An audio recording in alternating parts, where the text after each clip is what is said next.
राजा विक्रम और रानी सौम्या की अमर प्रेम कहानी बहुत समय पहले भारत के विशाल भूभाग पर देवगढ़ नामक एक समृद्ध राज्य था।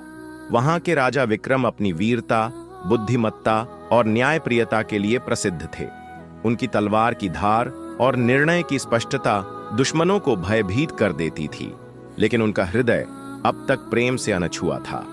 कहानी में आगे बढ़ने से पहले अगर आप हमारे चैनल पर नए हैं तो सब्सक्राइब करें और लाइक करना न भूलें, ताकि हर नई कहानी आप तक सबसे पहले पहुंचे। वहीं चंद्रगढ़ राज्य की राजकुमारी सौम्या केवल अपनी अनुपम सुंदरता के लिए नहीं, बल्कि अपनी बुद्धिमत्ता और करुणा के लिए भी जानी जाती थीं। उनकी वाणी में ऐसी मिठास थी कि जिसे भी सुनती वह उनका सम्मान करने लगता। पहली मुलाकात जब आंखें मिलीं, देवगढ़ और चंद्रगढ़ के बीच वर्षों से मित्रता थी, लेकिन हाल के दिनों में दोनों राज्यों के बीच कुछ मतभेद उत्पन्न हो गए थे। स्थिति को सुधारने के लिए चंद्रगढ़ के महाराज ने राजा विक्रम को अपने महल में आमंत्रित किया। राजा विक्रम जब चंद्रगढ़ पहुंचे तो महल में उनका भव्य स्वागत हुआ। वहीं राजसभा में पहली बार उनकी नजर राजकुमारी सौम्या पर पड़ी। सौम्या अपने पिता के पास खड़ी थीं। उनकी आंखों में आत्मविश्वास झलक रहा था। जब सभा में कुछ महत्वपूर्ण विषयों पर चर्चा शुरू हुई तो सौम्या ने भी अपने विचार रखे। उनकी बातों में गहराई और तर्क था जो राजा विक्रम को चकित कर गया। उन्होंने पहली बार किसी ऐसी स्त्री को देखा जो न केवल सुंदर थी, बल्कि ज्ञान में भी अद्वितीय थी। प्रेम का अंकुर विक्रम को एहसास हुआ कि सौम्या केवल एक राजकुमारी नहीं, बल्कि एक सच्ची नेतृत्वकर्ता भी थीं।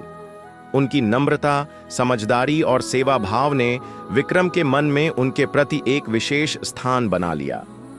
कुछ दिनों तक राजा विक्रम चंद्रगढ़ में ही रहे। इस दौरान सौम्या और विक्रम के बीच कई वार्तालाप हुए। वे एक दूसरे के विचारों को समझने लगे और धीरे धीरे यह आपसी समझदारी प्रेम में बदलने लगी। प्रेम की परीक्षा। जब राजा विक्रम ने सौम्या के समक्ष विवाह का प्रस्ताव रखा तो उन्होंने एक शर्त रखी। मैं ऐसे व्यक्ति से विवाह करूंगी जो केवल बाहुबल में नहीं, बल्कि हृदय से भी कोमल हो, जो केवल युद्ध में नहीं, बल्कि प्रजा की भलाई में भी श्रेष्ठ हो। राजा विक्रम को अपने पराक्रम और वीरता पर कोई संदेह नहीं था, लेकिन सौम्या की शर्त ने उन्हें सोचने पर मजबूर कर दिया। क्या वे सच में उतने दयालु और न्यायप्रिय थे जितना एक सच्चे राजा को होना चाहिए?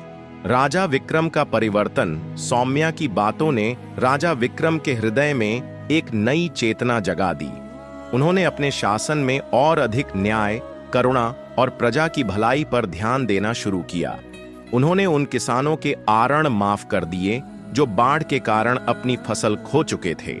उन्होंने राज्य में शिक्षा और चिकित्सा के नए केंद्र स्थापित किए, जिससे आम नागरिकों का जीवन सुधरने लगा। उन्होंने युद्ध की नीति बदलकर कूटनीति और संवाद को अधिक महत्व देना शुरू किया। यह देखकर सौम्या को विश्वास हो गया कि विक्रम केवल एक महान योद्धा नहीं, बल्कि एक आदर्श राजा भी हैं। सौम्या का निर्णय और विवाह। जब सौम्या को यह समाचार मिला कि विक्रम ने प्रजा के कल्याण के लिए अनेक परिवर्तन किए हैं, तो उनका हृदय प्रेम और सम्मान से भर गया। उन्होंने अपने माता पिता को अपने निर्णय के बारे में बताया और विक्रम के विवाह प्रस्ताव को स्वीकार कर लिया। चंद्रगढ़ और देवगढ़ के बीच शांति और प्रेम का यह संदेश पूरे राज्य में गूंज उठा। दोनों राज्यों के लोग उत्साह से भर गए और विवाह की तैयारियां जोरों पर शुरू हो गईं। शाही विवाह, प्रेम की जीत। राजा विक्रम और रानी सौम्या का विवाह पूरे देश में एक ऐतिहासिक घटना बन गया। भव्य महलों को फूलों से सजाया गया, विशाल भोज का आयोजन हुआ और नृत्य संगीत की धूम मच गई।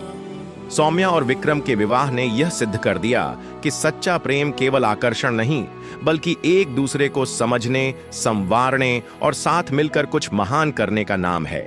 सुखद अंत। प्रेम और शासन की मिसाल विवाह के बाद सौम्या और विक्रम ने मिलकर देवगढ़ को और अधिक समृद्ध और न्यायप्रिय राज्य बना दिया। सौम्या न केवल रानी बनी, बल्कि राज्य की प्रमुख सलाहकार भी रहीं। उनकी बुद्धिमत्ता और विक्रम की वीरता ने राज्य को स्वर्ण युग में पहुंचा दिया। यह प्रेम कहानी केवल राजा और रानी की नहीं थी, बल्कि यह प्रेम, त्याग और कर्तव्य की मिसाल थी। उनकी गाथा युगों युगों तक लोगों को प्रेम और सच्चे नेतृत्व का मार्ग दिखाती रही, और इस प्रकार राजा विक्रम और रानी सौम्या की प्रेम कहानी अमर हो गई।